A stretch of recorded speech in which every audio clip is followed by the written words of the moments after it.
Hello, and welcome to Gelatin Art Markets Academy, Lesson 4.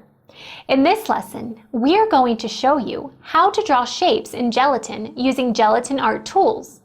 Before we begin, let us make it clear that you do not need specialized gelatin art tools to draw in gelatin.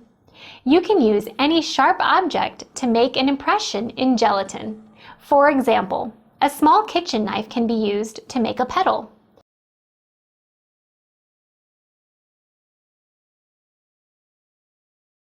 After you make an incision, fill it up with the color using a syringe or a small bottle dripper.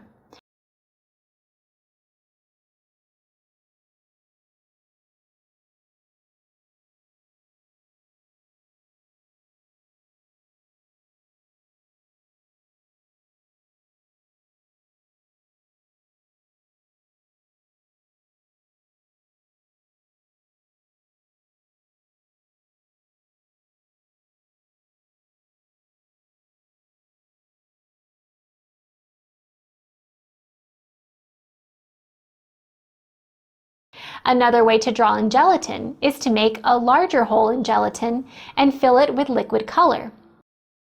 Make an incision in gelatin through the hole and allow the color to fill the incision.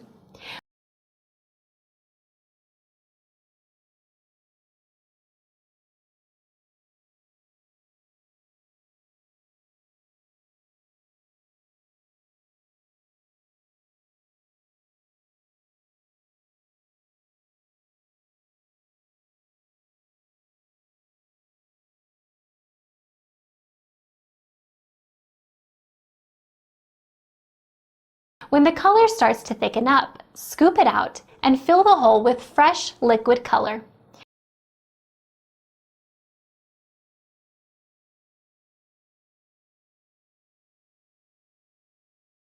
If you will be making a larger flower, you may need to replenish the center multiple times before the flower is finished.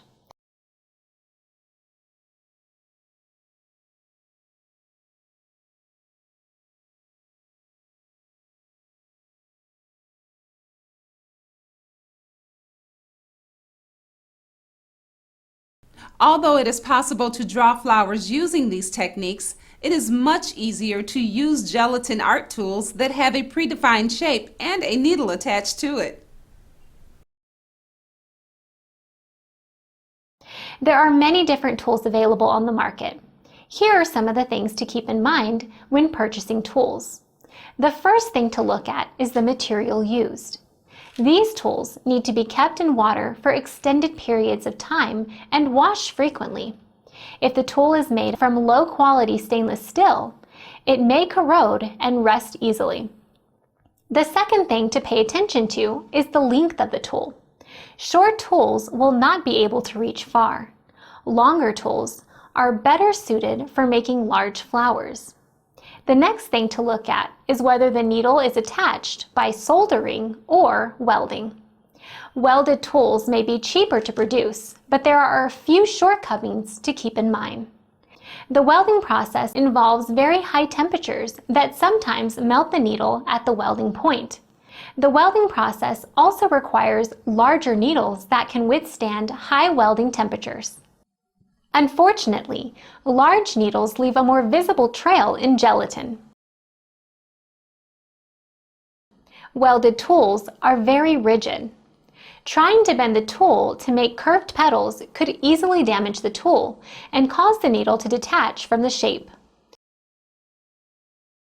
Soldered tools tend to be more expensive as they are produced manually, but they have more advantages over welded tools.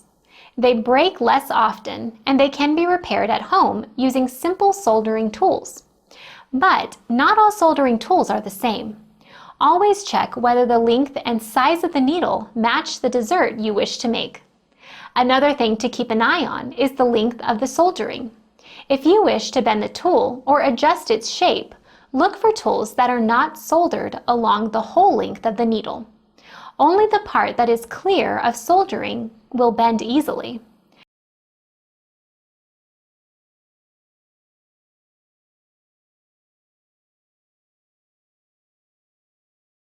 When it comes to picking the shape of the tool, here are a few things to keep in mind. The top part will leave the impression in the gelatin.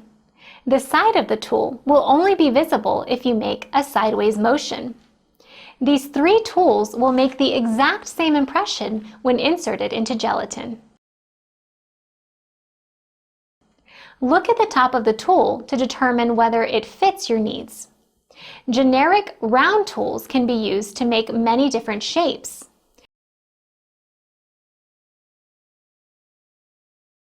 Pointy tools leave very recognizable parallel lines and can't easily be pulled sideways.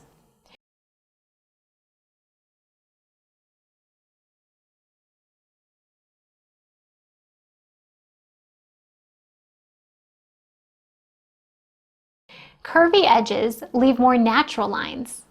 Curvy tools are a compromise between pointy tool edges and flat generic tools. Pick a selection of tools that has both specific and generic shapes for more versatile results.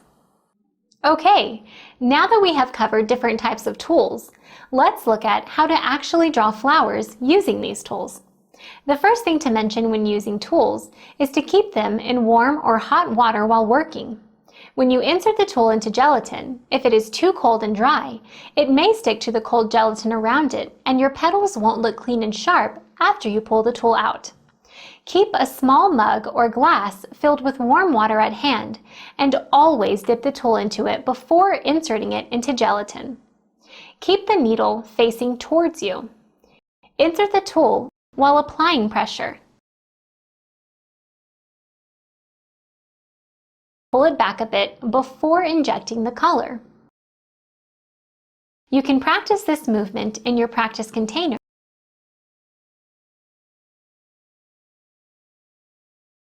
Rinse the tool in warm water before reinserting it to get a nice, precise imprint every time.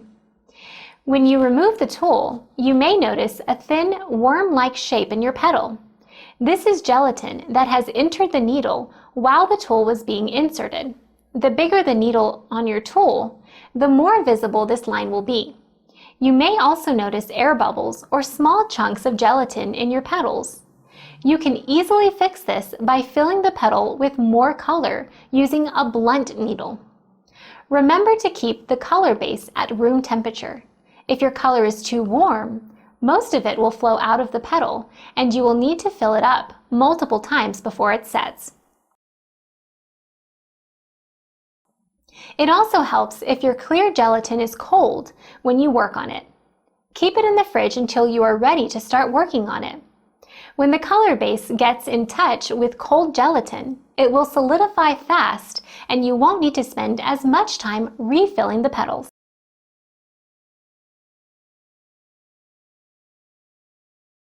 Here is how you would make a flower with tools. Make a center with the needle as described in the previous lesson. Insert the first petal anywhere you like. If you wish to make a symmetrical flower, insert the next petal directly opposite of the first one.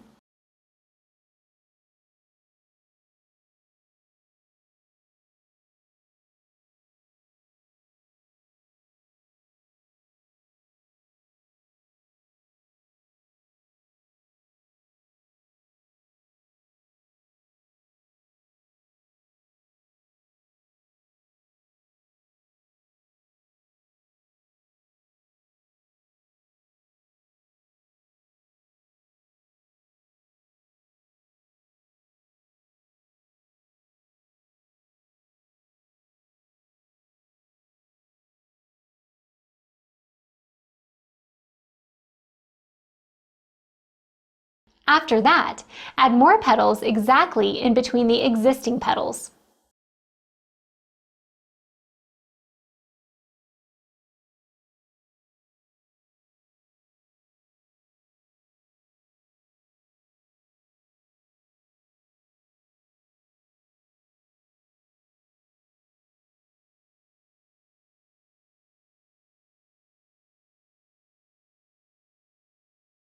If you wish to create an asymmetrical flower, create two petals opposite of the first one and fill the gaps between them. After that, add more petals exactly in between the existing petals.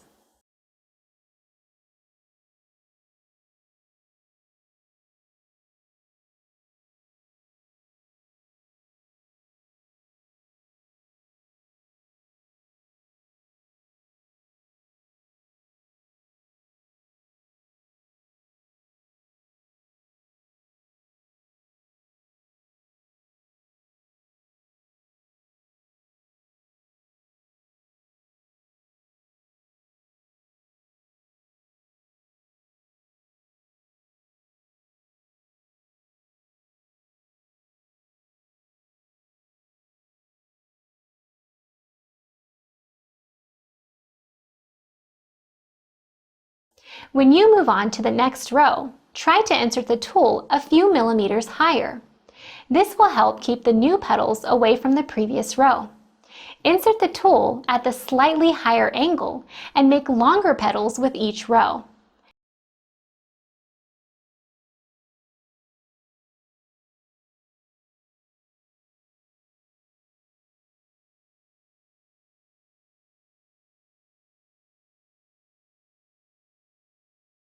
To make a more interesting flower, you can start with one color and gradually transition to another by adding color to each new row of petals.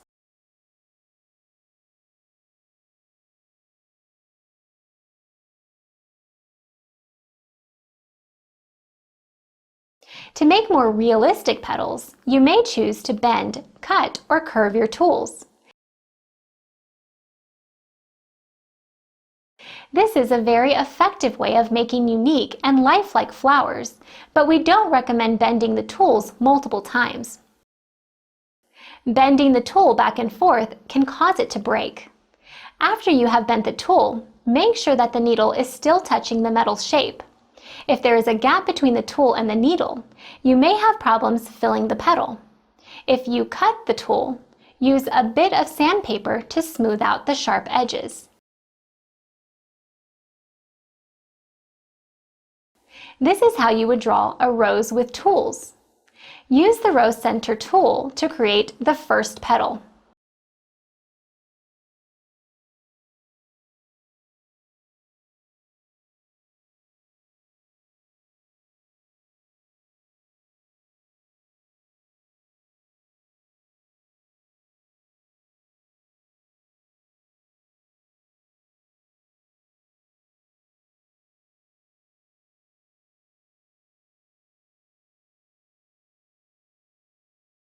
Use a curve tool to create overlapping petals around the center.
Gelatin art tools are the best choice for creating larger desserts. Instead of making multiple little flowers for an event, you can use gelatin art tools in larger bowls and have a wonderful cake-like dessert for 8 to 12 people in much less time. That's it for this lesson. You are now fully equipped to make gelatin art desserts using both needles and tools. In our next lesson, we will talk about assembling small gelatin art desserts into a cake.